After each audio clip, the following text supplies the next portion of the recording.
নমস্কাৰ ক্লাছ 10 হিষ্ট্ৰীৰ এটা কুৱেশ্যন আছিলে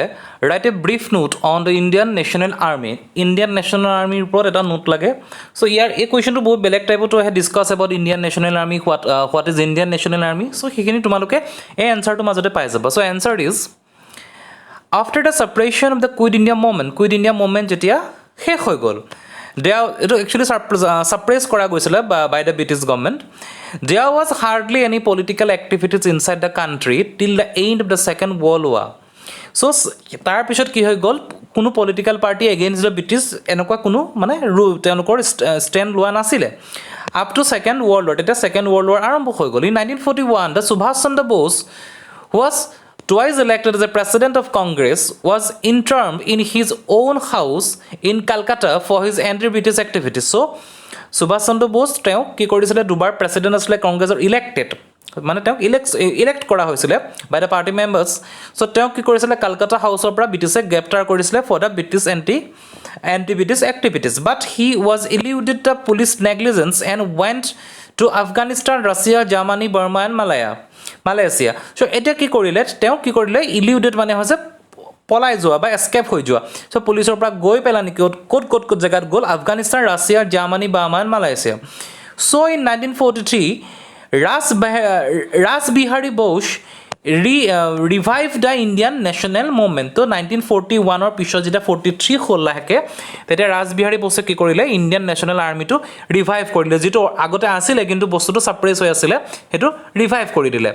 in March 1942 a conference of expatriate Indian was held in the Tokyo' which led by the formation of Indian Independence League so' তেতিয়া কি কৰিব 1942 এখন conference হ'ল তো তাৰ কি কৰিলে ইণ্ডিয়ান ইণ্ডিপেণ্ডেণ্ট লীগটো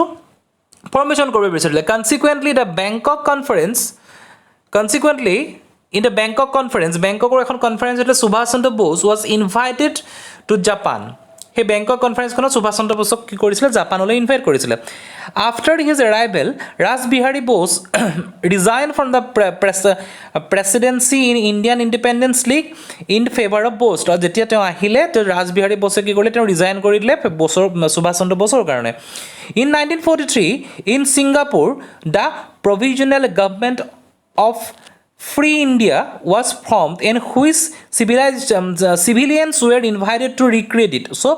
1942 1 of 43 কি কৰিলে ছিংগাপুৰত the provisional government of India এখন ফৰ্ম হৈছিলে provisional government of free India এখন ফৰ্ম হৈছিলে and was form in which the civilians were invited to recreate it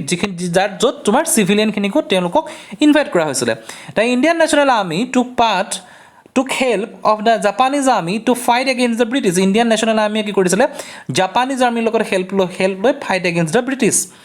And the Commonwealth forces of the campaign in the Indo-Burma, Imphal and Kohima. আৰু Commonwealth force এটা আছিলে যিটো campaign কৰিছিলে in the Burma Imphal and Kohima এইটো এৰিয়াত হৈছিলে how about the defeat of Japan lead the surrender of the Indian National Army in the hand of imperialistic British so' যিহেতু Japanese আৰ্মিখিনি তেওঁলোক হাৰিছিলে যুদ্ধত গতিকে ইণ্ডিয়ান নেশ্যনেল আৰ্মিটো ব্ৰিটিছৰ ওচৰত মানে তেওঁলোকৰ চাৰেণ্ডাৰ কৰা নিচিনা হ'ল গতিকে এইটোৱে হয় ইণ্ডিয়ান নেশ্যনেল আৰ্মিৰ